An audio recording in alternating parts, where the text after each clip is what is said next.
अम्मा मौलाना मोहम्मद सज्जाद साहब दामत बरकातहू, आप यहाँ पर दर्स निज़ामी पढ़ाएंगे।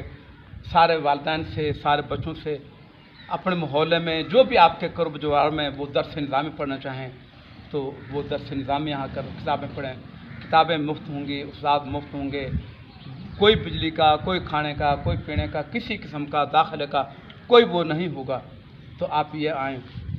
और इसी तरह अल्लाह पाक ने हमें, हमारी ये चाहत थी अल्लाह के बारगाह में, हमने दुआ की थी, या अल्लाह हमें अपनी जानिब से बेहतरीन कारी अता फरमा दे जो कुरान पढ़े और हक अदा हो।